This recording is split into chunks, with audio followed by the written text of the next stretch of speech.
yung kapitbahay namin. Fence niya. Malapit na matapos. Mataas no masyado. Yung garden namin, nako, walang ganang ayusin. Good morning po sa inyong lahat. Kumusta po kayo? Medyo masama yung aking pakaramdam. Tingnan niyo ba sa boses ko? Grabe yung tulog ko kahapon, guys. Nag-dinner kami. Kasama yung mama at papa ni Rod. Dito sila sa bahay. Nakita niyo sa previous vlog. Pag alis nila wala pang 8 o'clock yata. Natulog na ako. And then, ano na ngayon? Past 10 o'clock na. Grabe. Pero paputol-putol po yung tulog ko. Balik ko sa tulugan na diretso tulog na ulit. Nako, yung bedsheet ni Ana kailangan ng palitan.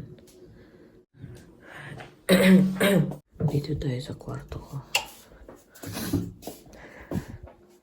Yan, may labahin ako. So maglalaba tayo. Ito siya, inayos na to ni Mr. Pasensya na yan yung mga kwaknit niya. Ilalagay ko na sila sa sa closet. Yun po yung gawa ni Mr. Palagi siyang nagtutupi ng mga damit ko. Tapos yan, the whole week, ganyan ang itsura ng dresser ko. Ayusin natin mamaya. Good morning, neighbors. Akala ko mag-snow last night. Wala pala.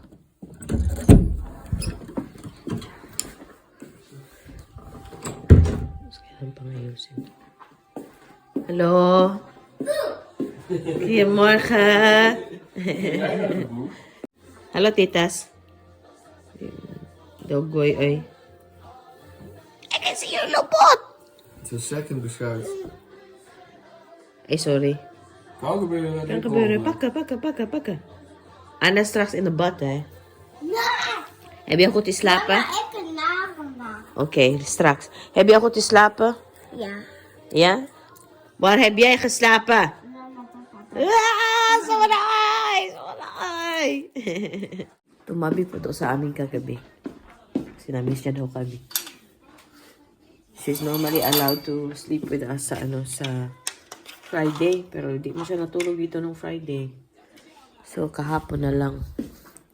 Open tayo ng bintana. Lang, let's call mommy and daddy, lang. Okay. Saba, lagyan ng pupa-pupa lagi. Yung tae, eh.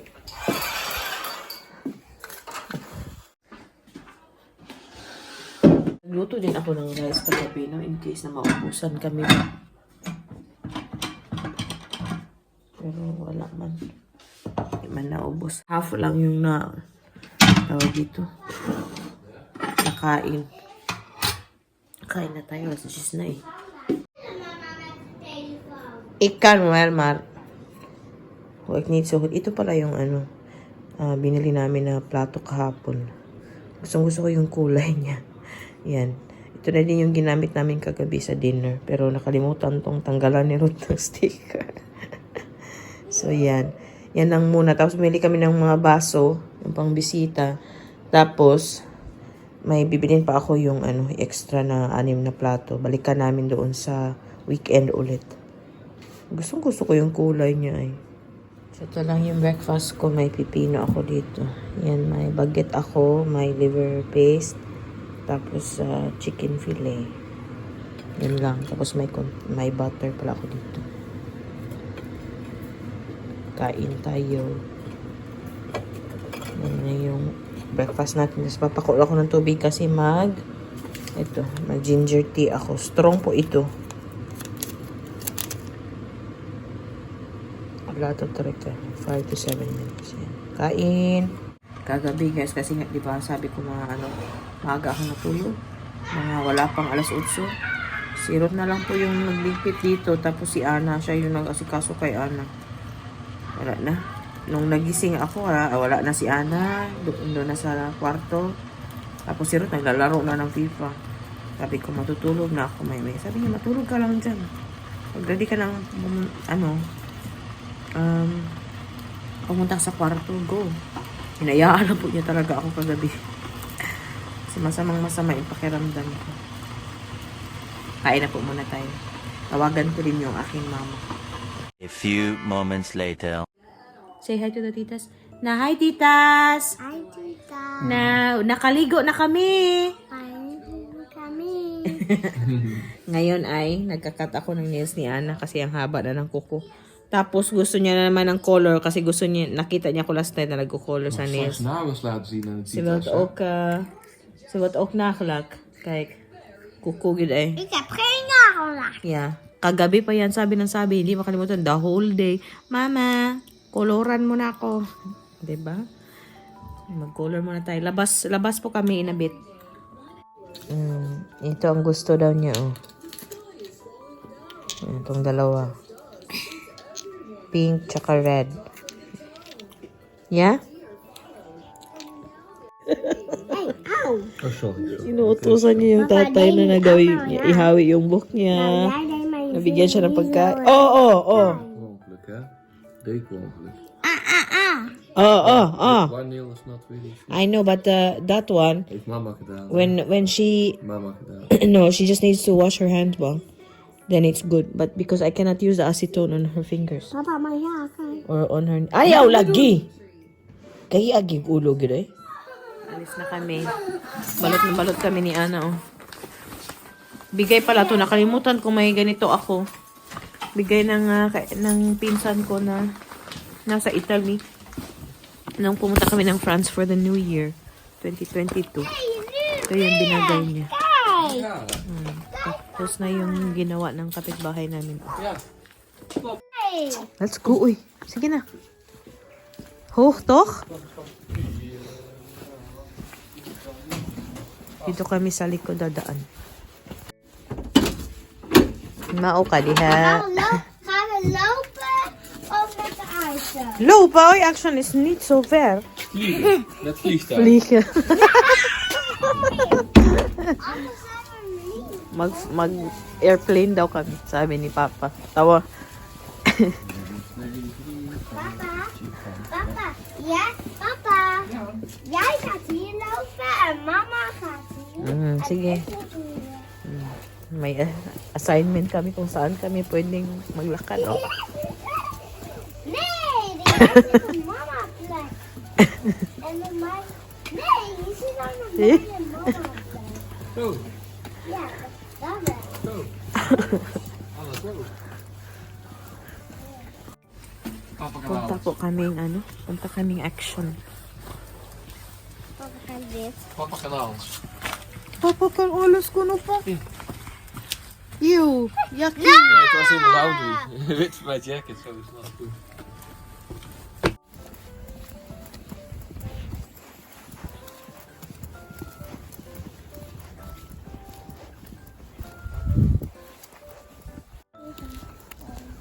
Let op, manga, watch out.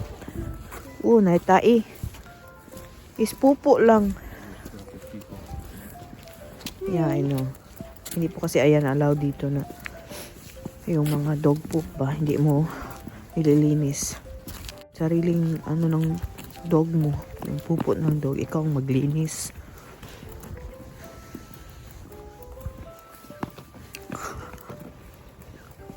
Lapit na tayo.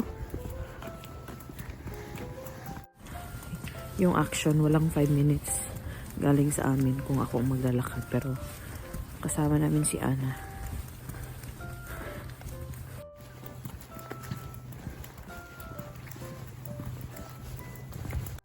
Malapit sa action. Yan, 'di ba? Matagal pa kami makapunta doon.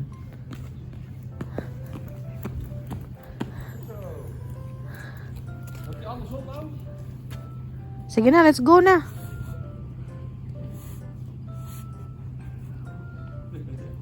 Na, sa mo tagadugay ani ron. Lang. Sige na because it's really cold.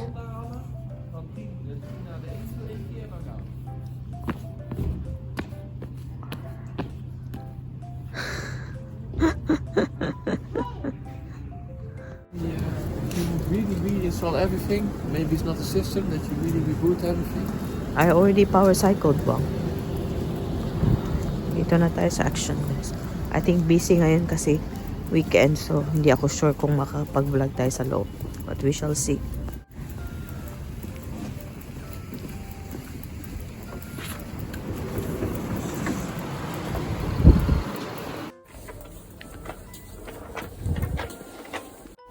Hindi pala masyadong busy ngayon. Okay lang.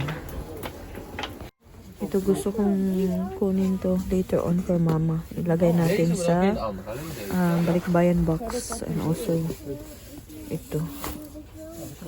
Mura lang.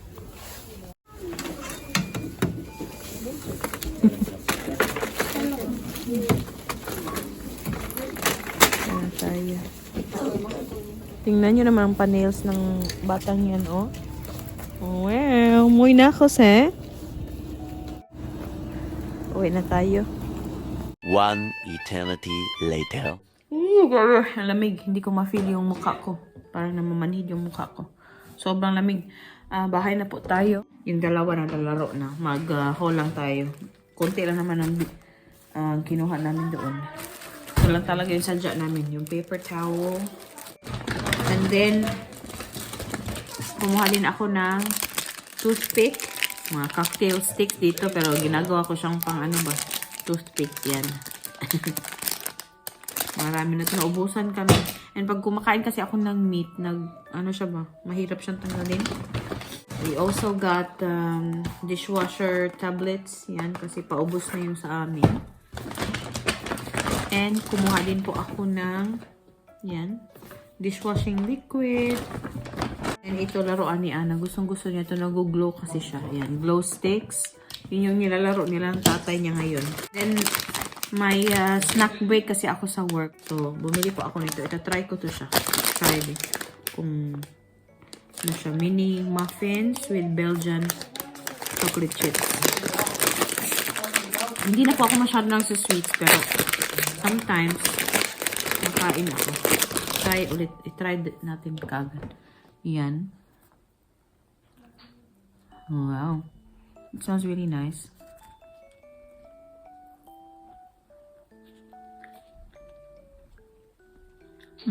Hop.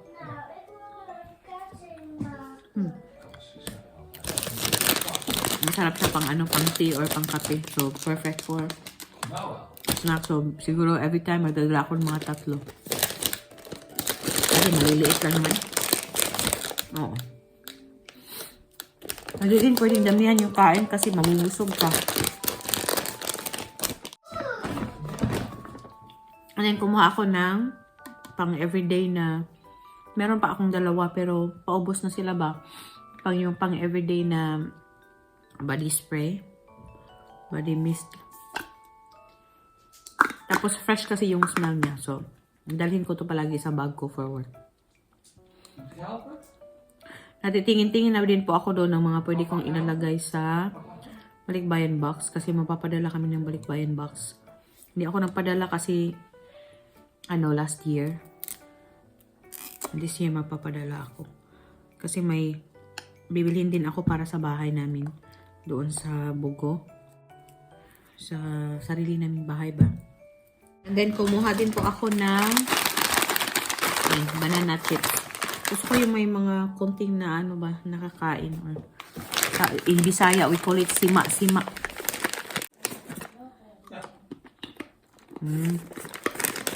Okay lang, pero ibang banana kasi ito. Yung sa Pilipinas kasi,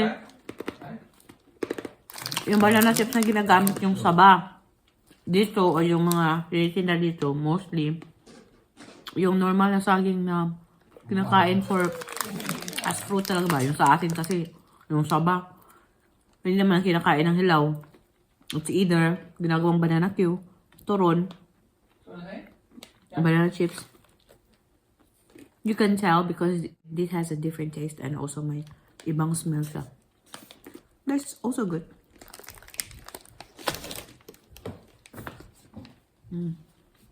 Pag-alas, na po dito, magpo 4:30 na. I thought nakakain kami ng noodles ni anak pero wala na. Later na lang para diretsong dinner na. These days, tinatry ko na yung meals ko talaga twice na lang yung meals ko. Tapos nagsasnack ako every now and then. Maliliit na snacks.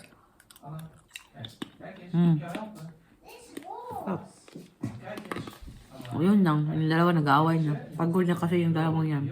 And wala po kami masyadong ganap today. Rest lang talaga. Sunday, ever since nag-work ako ng maraming days. Yung Sunday talaga is rest day or chill day lang namin. Parang family time lang talaga ba. No need na lumabas. Pahinga lang kami ganun. Heb je poepers gedaan? Tapos marami pa kami yung pagkain from last night. So yun yung kakainin namin tonight. Ludong, Ja? I think I will just also have beef stock. Ja, dat is goed man. Doe biefstuk met de friet. Oh yeah, dat klopt. We have fried there, no? Oh ja, En dan- het is zelfs Chinees gebit. Maar... Nee, but we don't have much ang left. Nee. It's really not much. Oh. Hindi pala ako magluluto ngayon kasi may pagkain pa kami. Sa work naman, before, nag-rice po ako sa sa dinner nung night shift pa ako. Pero ngayon, hindi na, ayoko nang masyadong mag-rice. Yung, kasi siya, parang nangangamoy ako ng yung garlic or yung onion. After kong kumain, parang naamoy ko yung sarili ko ba, ayoko noon kasi may mga ilang hours pa ako sa work. So yun, after that, nung nag-morning shift na ako, tinatry ko na lang kumain ng yung healthy sandwich or kahit anong light na pwedeng kainin sa kahit anong easy na gawin for lunch for work ba. Yun, tapos madaling kainin. Yun, kasi short lang naman yung break namin for lunch. 30 minutes and then may other 30-minute break na naman kami sa hapon. So yun, nagsasnack ako. Hindi ako nagko-coffee na sa work. Nagko-coffee ako sa morning. So yun lang yung kinakain ko. But yeah, i-end ko na po yung ating pa-video, no? Pasensya na po at hindi na masyadong mahahaba yung videos natin. Minsan mahaba man naman. Pero yun, hindi po ako masyadong nakakapag-vlog na maayos talaga. Weekends lang talaga ako yung may full energy or mas may time na mag-vlog. So these days, nagba-vlog ako Saturday, Sunday, and then Wednesday kasi day off ko din sa Wednesday. But if nagba-vlog ako other days of the week, yung mga snap na lang ba if you notice. So yun. Pero maraming salamat pa din po sa mga nanonood at nagko-comment. Yun, and sa palaging pagsubaybay sa amin sa buhay namin dito ng family ko sa Netherlands. So, salamat palagi sa support. I hope okay po kayong lahat. And kita-kita na naman tayo sa susunod na video. Maraming salamat. Duy, mush babush! Tignan niya yung dalawa. Ginawa mo ng model yung tatay mo. Sama, Duy, mush babush! Doei, moes, moes, papoes.